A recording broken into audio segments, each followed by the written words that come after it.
Okay, so Chevrolet Colorado 2013 ang gagawin natin ngayon.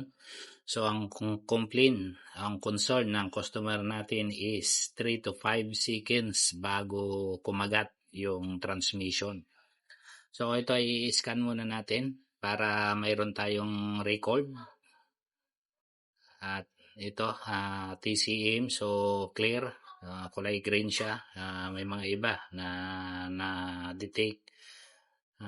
Dito ay magpo-focus tayo sa concern ng customer natin.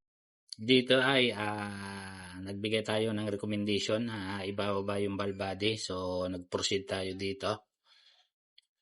At pumayag naman si customer na i-check muna ang TCM dahil ito yung madalas na nagiging cause niya ay nagbabara yung strainer dito sa may valve body.